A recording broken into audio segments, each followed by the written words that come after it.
Dear brothers and sisters in the Lord, ప్రభునందు ప్రియమైన సహోదరి సహోదరులారా, today's verse for our meditation is taken from the book of Proverbs chapter 3 verse 9. ఈరోజు మన ధ్యానం కొరకు సామెతల గ్రంథం 3వ అధ్యాయం 9వ వచనం నుండి తీసుకొనబడింది. Honor the Lord with thy substance and with the first fruits of all thine increase. నీ రాబడి అంతటిలో ప్రథమ ఫలమును నీ ఆస్తిలో భాగమును ఇచ్చి యెహోవాను ఘనపరచుము.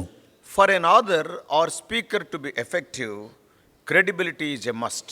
ఒక రచయిత లేదా ప్రసంగికుడు ఫలభరితంగా ఉండాలి అంటే అతనికి ఆయనపైన నమ్మకత్వం ఉండాలి, అతని విశ్వసనీయత ఉండాలి.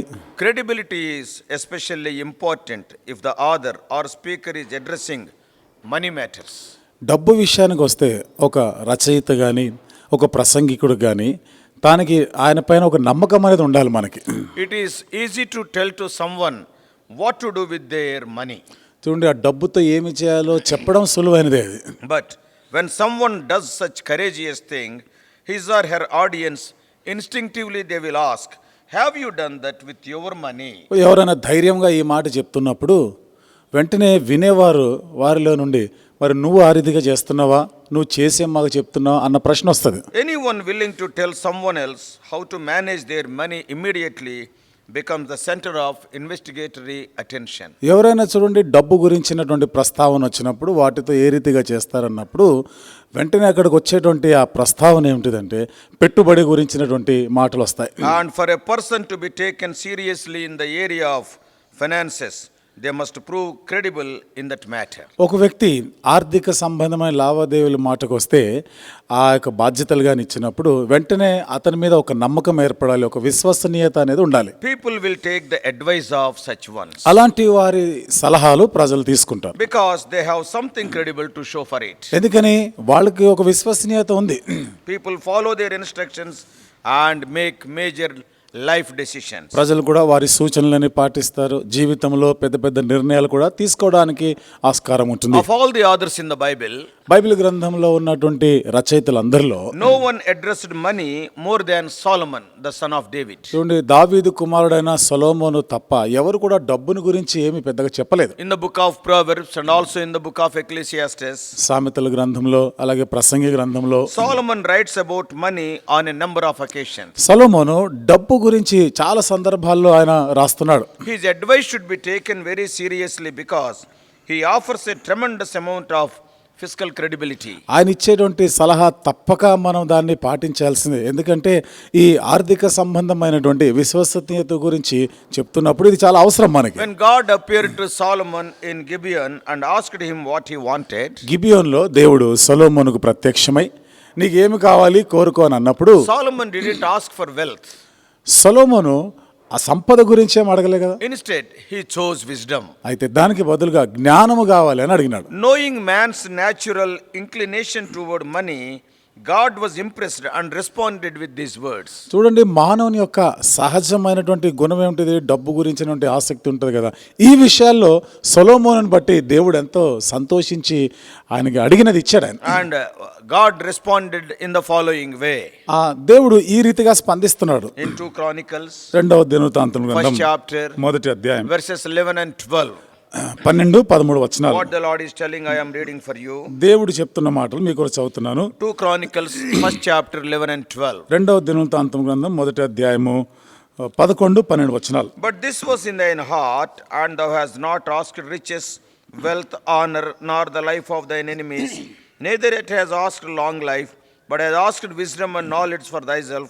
Wisdom and knowledge is granted unto thee, and I will give thee riches and wealth and honor, such as none of the kings have had that have been before thee, neither shall there any after thee like you. అందుకు దేవుడు సొలొమోనుతో ఇలాగ సెలవిచ్చాను, నీవు ఈ ప్రకారం యోచించుకొని ఐశ్వర్యమునైనను సొమ్మునైనను ఘనతనైనను నీ శత్రువుల ప్రాణమునైనను దీర్ఘాయువునైనను అడగక నేను నిన్ను వారి మీద రాజుగా నియమించిన నా జనులకు న్యాయము తీర్చుటకు తగిన జ్ఞానమును తెలివిని అడిగి ఉన్నావు.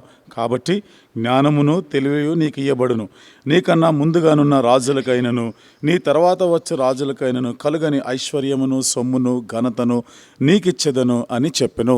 As God promised, Solomon became the wealthiest king of his day. దేవుడు వాగ్దానం చేసిన ప్రకారమే సొలొమోను ఆ కాలంలో అందరికన్నా కూడా గొప్ప ఐశ్వర్యవంతుడైన. If you read 1 Kings chapter 10 verse 23, మొదటి రాజు గ్రంథం 10వ అధ్యాయం 23వ వచనం చదివితే it is written, ఇక్కడ so రాయబడింది. King Solomon exceeded all the kings of the earth for riches and for wisdom. చూడండి, ఐశ్వర్యము ఘనత విషయంలో అక్కడున్న ప్రజలందరికన్నా కూడా ఆ రాజులందరికన్నా సొలొమోను చాలా గొప్పవాడు అయినాడు. In one of the recent articles in the Google, ఈ గూగుల్లో ఇటీవల ఒక ఆర్టికల్లో చెప్పబడిన మాట, King Solomon of Israel was the richest, fifth richest person of all the time.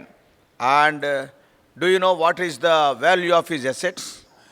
ఇశ్రాయేలు రాజు అయిన సొలొమోను గురించి చెప్పబడిన మాట ఏమిటిదంటే, ప్రపంచంలో అత్యధిక ధనికులైన వారిలో 5వ స్థానానికి వచ్చాడు అని సొలొమోను గురించి చెప్పారు. అసలు ఆయనకున్న సంపద ఎంత ధనవంతుడు తెలుసా? Google has conducted a survey Google వాళ్ళు దానికి ఒక సర్వే నిర్వహించారు. right from the creation. సృష్టి ఆరంభం నుండి Who are the richest people? ఎవరు ధనికులైన వారు ఎవరెవరు ఉన్నారు? So Solomon was termed as the fifth richest person in the whole universe. ఈ విశ్వం అంతటిలో కూడా ప్రపంచం అంతటా 5వ స్థానంకి వచ్చాడు Solomon. The net worth of his properties were nearly 2.2 trillion dollars. చూడండి, ఆయనకున్నటువంటి ఆస్తిని లెక్క పెడితే అంట డబ్బు రూపంగా కానీ ఇంచుమించుగా చూడండి 1,00,000 కోట్లు అంతకన్నా ఎక్కువ ఉంటుంది వాళ్ళకి. అంటే బిలియన్లు అనమాట. So trillions. ట్రిలియన్లు 2.2 ట్రిలియన్లు. So even the gold what he was having, all these things. ఆయనకున్న బంగారము ఇవన్నీ కూడా కలిపితే. So growing up with gold, Rehoboam would be well aware of his father's financial success. అట్లా బంగారం ఇవన్నీ కూడా సమృద్ధిగా ఉన్నాయి కదా. తన కుమారుడైన రెహబాము ఈ డబ్బు తన తండ్రి సాధించిన ఈ విజయాలు వీటన్నిటిని చూసినాడు. Given that obvious success, Rehoboam would have been foolish to disregard his father's instructions on finances. చూడండి, ఇన్ని చేసినా తన తండ్రి ఆర్థిక సంబంధమైనటువంటి సలహాలు ఇచ్చినప్పుడు రెహబాము చాలా బుద్ధిహీనంగానే ఆయన ప్రవర్తించాడు. Many times in the book of Proverbs we'll see, my son Solomon is writing to Rehoboam. అనేక పర్యాయాలు సొలొమోను తన కుమారుడైన రెహబాము గురించి సామెతల గ్రంథంలో మీరు చదివితే నా కుమారుడా చాలాసార్లు చెప్తాడు. Clearly he did something right. ఆయన స్పష్టంగానే ఆయన ఒక సరి అయినటువంటి విషయం చేసినాడు అక్కడ. He understood the priority in which finances should be placed. చూడండి, ప్రాధాన్యత విషయానికి వస్తే డబ్బు తన పాత్ర పోషించే విషయంలో ఏది ప్రాధాన్యతలు అవి గ్రహించిన వాడు. What Solomon is telling? సొలొమోను ఏమని He చెప్తున్నాడు? choose to put the value of wealth well beneath the value of wisdom. He has given first place to wisdom. ఈ డబ్బు మాటకు వస్తే, జ్ఞానం మాటకు వచ్చినప్పుడు ఈ డబ్బు కన్నా సంపద కన్నా జ్ఞానానికి ఆయన ప్రథమ స్థానం ఇచ్చాడు. He understood that wealth would not solve his problems, nor would it bring him success. ఆయనకు అర్థమైన సంగతి, సంపద తన సమస్యలకి పరిష్కారం చేయలేదు, తన జీవితంలో విజయాన్ని ఇవ్వలేదు అన్న సంగతి గ్రహించినాడు. The son of royalty himself, Solomon had enough sense to put riches in the right perspective. రాజకుమారుడుగా సొలొమోను తన దగ్గర ఉన్న ఐశ్వర్యం అంతా కూడా ఒక సరి అయినటువంటి విధానంలోనే దాంతో వ్యవహరించినాడు ఆయన. The proof of Solomon's wisdom was his ability to manage the world's greatest wealth without letting the wealth corrupt him. సొలొమోను జ్ఞానం కొన్నటువంటి రుజువుల్లో మనం చూస్తే ప్రపంచంలో ఉన్నటువంటి ఆర్థికమైనటువంటి విషయాలు ఎంత ఉన్నా కానీ ఆయనను చెరపలేకపోయింది. And it was not having any effect on Solomon. సొలొమోను పైన వాటి ప్రభావం అసలు ఏమాత్రం ఉండలేదు. So he was one of the world's most exceptional figures because of how little impact such wealth had on his character and spirit. కాబట్టి ప్రపంచంలో ఉన్న వారిలో ఈయన ఎక్కువ ప్రభావితుడైనటువంటి వ్యక్తి. ఎందుకంటే డబ్బు సంపదను గురించి అంతగా ఆయన పట్టించుకోలేదు One కాబట్టి. thing is very true. ఒకటి సత్యం ఇక్కడ, The overwhelming majority of men and women in this world, they cannot handle wealth. ఈ ప్రపంచంలో అధిక శాతం స్త్రీలు కానీ పురుషులే కానీ వారికి కానీ డబ్బు ఇవ్వబడినప్పుడు దాన్ని సరి అయిన విధానంలో వారు దాన్ని వ్యవహారం చేయలేరు వాళ్ళు. It could easily be argued that money, more than anything else, corrupts the human heart. చూడండి, మిగతా ఎన్నో విషయాలు ఉంటాయి కదా, ఈ డబ్బు మాటకు వచ్చేసరికి మానవ హృదయాన్ని పాడు చేసేదిగా ఉంది. Like a champion bull, There are precious few in this world that have been able to stay on wealth's wild ride. Wealth is a very tempting thing. Very few people can win over wealth. ఈ సంపద, ఈ డబ్బు అనేది అత్యంత ఆకర్షణీయమైనటువంటిది. చాలా తక్కువ మంది మాత్రమే ఈ డబ్బు పైన విజయం సాధించే వాళ్ళు ఉంటారు. Solomon had his weakness, but it was not gold and silver. అయితే సొలొమోను జీవితంలోనూ కొన్ని బలహీనతలు ఉన్నాయి, కానీ డబ్బు గురించి ఎప్పుడు బలహీనత లేదా. So given his economic credibility, let us take Solomon's financial advice very seriously. ఇక్కడ ఈ ఆర్థిక సంబంధమైనటువంటి ఈ విశ్వసనీయత మాటకు వస్తే సొలొమోను ఇచ్చినటువంటి ఈ సలహాల గురించి మనం కొంత తీక్షణంగా పరిగణించాలి. When he addressed money matters for the first time in any of his writings, ఆయన రాసిన విషయాలన్నింటిలో కూడా మొదటిసారిగా ఈ డబ్బును గురించినటువంటి ఆ ప్రస్తావన తెచ్చినప్పుడు he taught his son to honor God with that money. తన కుమారునితో ఏమని చెప్పాడు, ఏమని బోధించాడు? ఆ డబ్బుతో, ఆ రాబడితో దేవుణ్ణి ఘనపరచాలి అన్నాడు. Don't use it for yourself. నీ కొరకు దాన్ని ఉపయోగించకూడదు. More important than using money to provide for his family, చూడండి, ఆ డబ్బుని ఉపయోగిస్తూ తన కుటుంబాన్ని వాళ్ళకి కావాల్సిన ఇచ్చేదానికన్నా ప్రాముఖ్యమైన సంగతి, Rehoboam was instructed to use his money to please his God. రెహోబాముని ఆ డబ్బుతో తన దేవుణ్ణి సంతోష పెట్టాలి అనేటువంటి ఒక హెచ్చరిక ఇచ్చాడు. More important than saving his money for a rainy day, Rehoboam was instructed to spend his money as an expression of worship. కష్టకాలం వచ్చినప్పుడు మరి దాంట్లోనూ నిలబడే దాని కొరకు నీ డబ్బు అంతా కూడా ఆదా చేసుకోవాలనే దానికన్నా నీ రాబడి, నీ డబ్బుతో దేవుని ఘనపరచు, అంటే దేవుని ఆరాధించాలి అని ఆయన సలహా ఇచ్చాడు. More important than using his money to help the poor people, Rehoboam was instructed to use money to honor the Lord. తన డబ్బుతో పేదవారికి సహాయం చేసేదానికన్నా ఆ డబ్బుతో దేవుని ఘనపరచాలి, దేవుని ఆరాధించాలని సొలొమోను రెహబామునకు హెచ్చరికలు An ఇచ్చాడు. important secret I am telling. ఇక్కడ ఒక ప్రాముఖ్యమైన రహస్యాన్ని నేను మీకు A చెప్తున్నాను. sound financial strategy starts with honoring God with your finances. ఒక మంచి ఆర్థికమైనటువంటి ఒక వ్యూహం అనేది నువ్వు దేవుని ఘనపరిచే దానితో అది ఆరంభించబడుతుంది. If you honor God with your finances, నీ యొక్క డబ్బుతో దేవుని గాని నువ్వు ఘనపరిస్తే that is a good financial strategy. It will yield you so much. అది ఒక మంచి ఆర్థికమైనటువంటి వ్యూహంగా ఉంటుంది. అది ఎందుకంటే వాటి ద్వారా అదొక పెట్టుబడి లాగా, దాని వల్ల నీకు ఎంతో రాబడి ఉంటుంది. If you use your money for your family comfort, అదే నీ డబ్బంతా కూడా నీ కుటుంబ సుఖాల కొరకు ఉపయోగిస్తే, and also if you use your money to gain some temporal satisfaction, I helped the poor person, I helped this man or that woman, నీ డబ్బుతో తాత్కాలికమైనటువంటి తృప్తి పొందలాగా నేను వాళ్ళకి సహాయం చేశాను, వీళ్ళకి సహాయం చేశానని చెప్తే that is gone once for all. అదేమైంది, ఇంకా అయిపోయినట్టే, అది పోయింది ఇంకా. But what is the best financial strategy? కానీ ఇక్కడ శ్రేష్టమైనటువంటి రీతిలో ఈ ఆర్థికమైనటువంటి వ్యూహం ఏమిటి? If you want to receive more dividends, if you want to receive more profits, నువ్వు ఎక్కువైనటువంటి లాభాలు వాటి ద్వారా పొందాలి అంటే give it to God. దాన్ని దేవునికి ఇవ్వాలి. Give first place to God. That is the best financial strategy. దేవునికే ప్రథమ స్థానం ఇవ్వాలి. ఇది నీ జీవితంలో ఆర్థికమైనటువంటి వ్యూహాలు, ఇది శ్రేష్టమైన విధానం.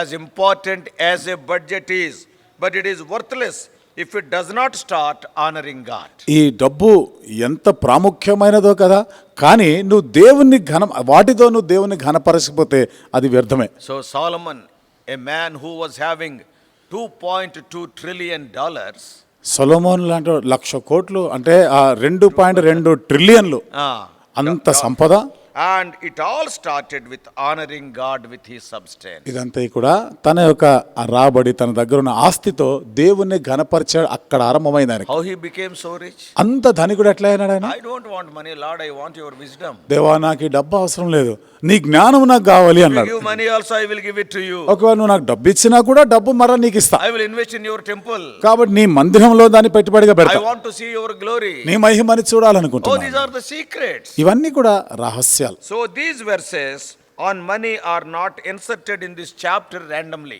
ఈ వచనాల్లో ఈ డబ్బును గురించి అట్లా అంత ఎక్కువగా రాయలేదు. అది అనుకోకుండా దీంట్లో పెట్టలా. అనుకోకుండా దీంట్లో ఆ డబ్బు గురించి ఏం రాయలేదు కదా. Yes, purposefully God has, the Holy Spirit has guided the writer to write about these things. ఉద్దేశపూర్వకంగానే పరిశుద్ధాత్మ ఈ రచయితని నడిపించాడు ఆ రీతిగా, అందుకని రాసినాడు. The location of these verses in this text is intentional. ఈ వచనాల్లో ఈ భాగం ఇది పెట్టబడింది కదా, ఇది ఒక ఉద్దేశపూర్వకంగానే రాయబడినటువంటిది. Solomon has been trying to impress on his son the need to acknowledge God in all his ways and not to rely on himself. సొలొమోను తన కుమారుని గురించి ఆయన చెప్పినాడు. తన పూర్ణ హృదయంతో తన ప్రవర్తన అంతటిమైన ఆయన అధికారంలో ఒప్పుకుంటుండాలా, ఆయనను ఘనపరచాలా అనేటువంటి హెచ్చరికలు ఇచ్చారు. And he is trying to teach his son that he cannot lean on his own understanding. Instead, he has to trust God. అంతేగా తన స్వబుద్ధిని నువ్వు ఆధారం చేసుకోవద్దు, కానీ దేవుని యందే నువ్వు నమ్మిక ఉంచాలి అనేటువంటి హెచ్చరికలు కూడా చేసినాడు. Is there any greater arena in which we struggle trusting God than in the arena of finances? చూడండి, డబ్బు విషయాల కన్నా ఎక్కడైనా మనం దేవునిపైనే నమ్మిక ఉంచేది అదే ప్రాముఖ్యత ఇస్తున్నామా? Is there any area of our lives where we like to be in control than the area of money? మన జీవితంలో డబ్బు విషయంలో కన్నా కానీ లేదా మిగతా విషయాల్లోనే వాటి ఆధీనంలో ఉంటున్నామా లేదా డబ్బు ఆధీనంలో At ఉంటున్నామా? first glance, we have to give God money through tithes and also offerings. మొదటిగా మనం చూస్తే మన డబ్బుని దేవునికి మనం అంటే దశమ భాగం రూపంలో మనం దేవునికి అర్పణలుగా రూపంలో దేవునికి ఇవ్వాల్సిందే కదా. As I already told, నేను ముందుగా it చెప్పినట్టు is the most important element of sound financial strategy.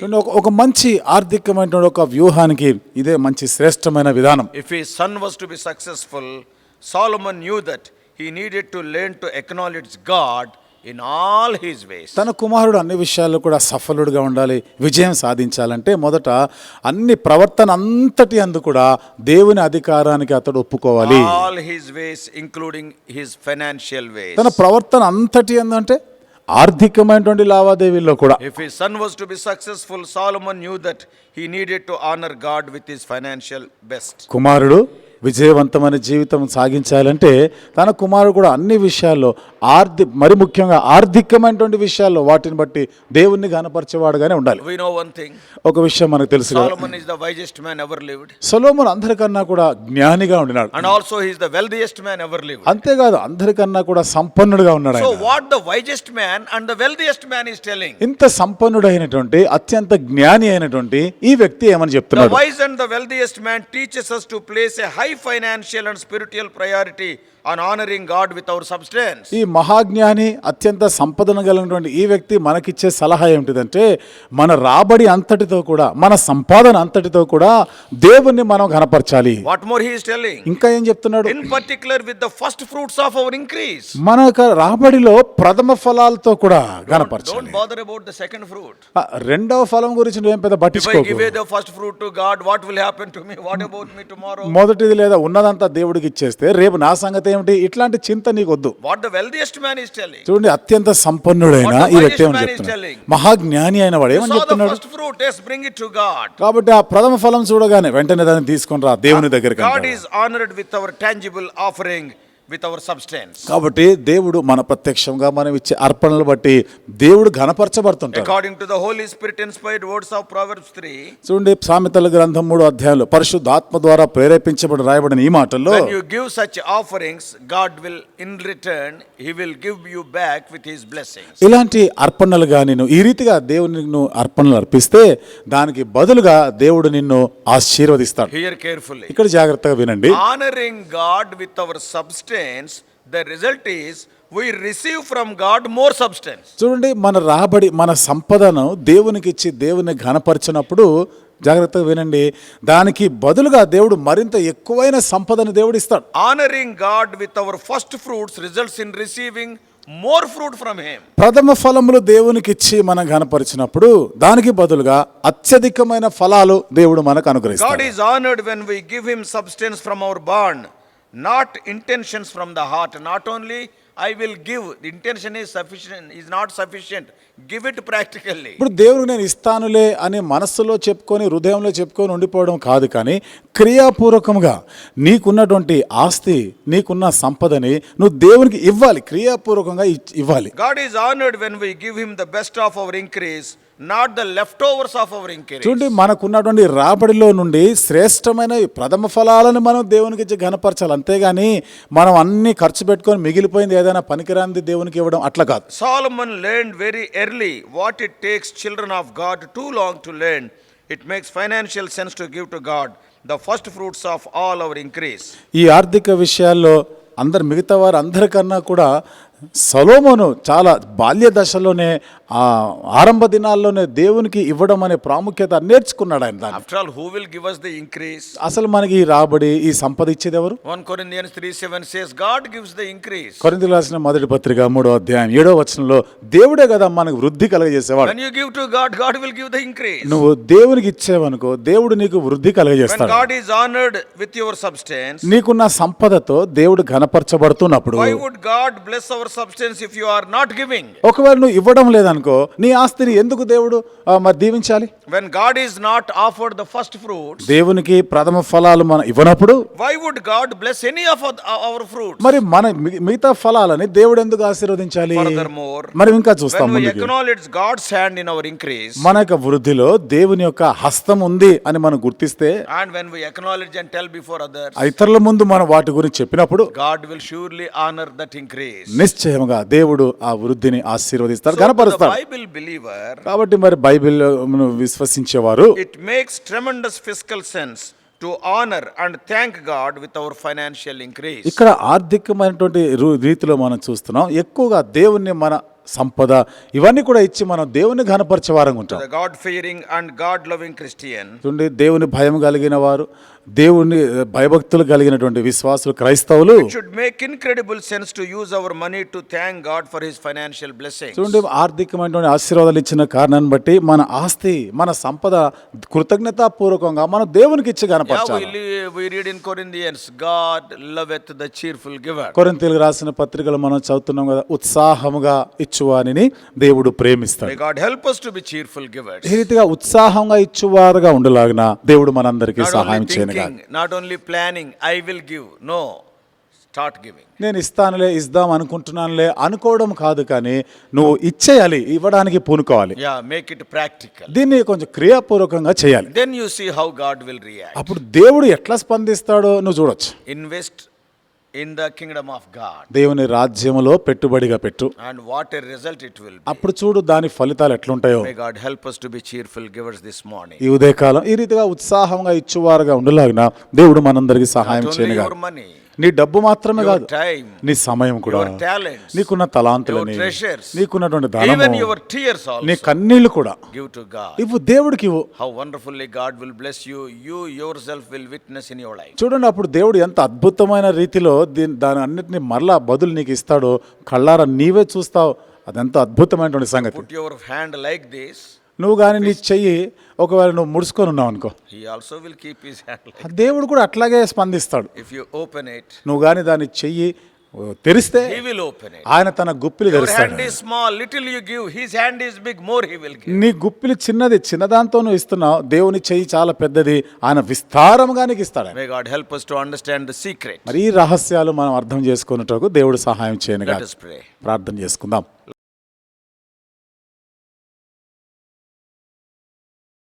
Loving Heavenly Father, ప్రేమగల మా పరలోకపు our తండ్రి, gracious God, కృపగల మా దేవా, the wisest man and the wealthiest man is giving us the noblest advice. అత్యంత జ్ఞాని ప్రభా, ఎంతో సంపన్నుడైన వాడు ఒక గొప్ప సలహా ఇస్తున్నాడు ప్రభా. Many times we think that if we save money, we can have more money. అనేకసార్లు మేము అనుకుంటాం ఉన్న డబ్బుని ఆదా చేసుకుంటా ఉంటే దాని వలన ఎక్కువ రాబడి ఎక్కువ సంపాదించవచ్చు Oh, we will అనుకుంటాం. get interest from the bank. ఆ బ్యాంకులో పెడితే దాని వలన మాకు కొంత ఇంట్రెస్ట్ వస్తుంది అనుకుంటాం. But oh Lord, thy servant is telling the secret. అయితే నీ సేవకుడు దీనికి ఒక రహస్యాన్ని It చెప్తున్నాడు. is not only to his son Rehoboam, even to every one of తన us. కుమారుడైన రెహబాంకి మాత్రమే కాదు, వింటున్న మాకు అందరికీ ప్రభా సలహా ఇస్తున్నాడు. Our a God who loveth a cheerful giver. ఉత్సాహముగా ఇచ్చువాని ప్రేమించే దేవుడవు నీవు. Help us to be givers unto thee. దేవా, నీకు ఇచ్చే వారముగా మాకు The సహాయం very చేయండి. first fruit, oh Lord, we may give unto దేవా, you. ప్రథమ ఫలము మొట్టమొదటి స్థానం మీకే ఇవ్వడానికి Not సహాయం చేయండి. thinking that we will give, but make that decision a practical decision.